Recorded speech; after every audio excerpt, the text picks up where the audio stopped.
Is there a specific way to hold a pencil? Is there a right way and a wrong way? Are letter sounds the first thing my child should learn? Or there is something else to learn before that? You're about to know. Hi there, I am Malik and you're watching Learnova. Before we talk about how to hold a pencil properly, let's talk about something very important. Hand muscles. The stronger the hand muscles are, the better grip my child has, and the more precise he or she can write the very basic lines used while writing letters later on. In order to strengthen hand muscles, we can use a stress ball or a slime ball. Squeezing it multiple times a day leads to stronger hand muscles. Remember, it should feel like play.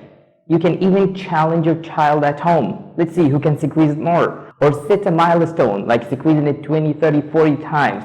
And remember to reward your child every time they achieve that milestone. Make sure your child uses both hands while squeezing it.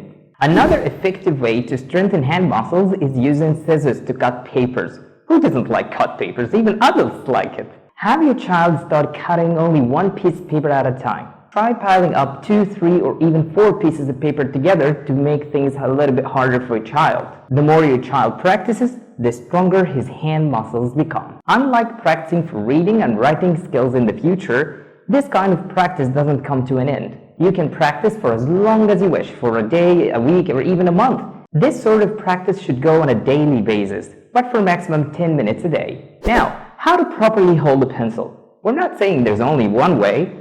We're just saying that there is a way that is more practical than the others. Help your child use those 3 fingers to hold a pencil this way. If it's a little bit hard for him, use a pencil grabber. It will help your child pose his fingers properly around the pencil. Holding a pencil this way gives children a better control and a better handwriting later on. So, are we finally ready to learn letter sounds? Not quite yet.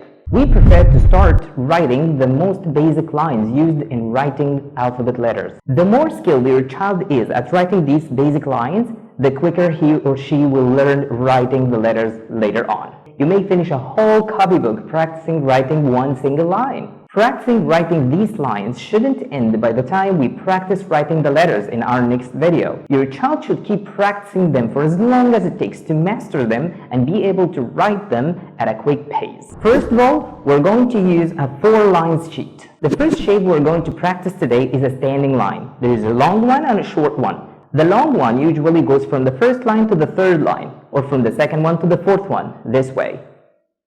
And there's also a short one, which goes from the second to the third line, this way. The second line is the diagonal line or the leaning line. We usually write it at one side, whether leaning to the right or to the left. The third line is the zigzag, whether looking down, this way, or looking up, this way.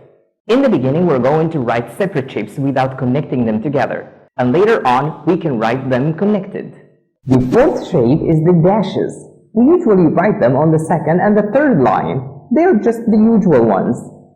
The fifth and the most important shape is the circle. It comes in 2 different sizes, the big one and the small one. The big one usually starts from the first line to the third one, and the small one starts from the second line to the third one. The most important thing is that while writing a circle, we always start from the very top. And we take it all the way to the left until we reach the top again, whether you're writing the small circle or the big circle. The last shape today is the clouds, or the horseshoe. We usually write it in 2 different directions, the one looking up and the one looking down. Start writing separate ones, just this way. And later on, your child should be able to write connected ones. As mentioned earlier, your child is going to learn letter sounds before he or she masters these lines. Therefore, they shouldn't quit until reaching a satisfactory level at writing these lines. Please remember to reward your children for any kind of progress they make. Thank you very much for watching. If you liked the video, please give it a thumbs up. Please don't forget to subscribe and hit the notification bell in order to get our next video once released. See you next time!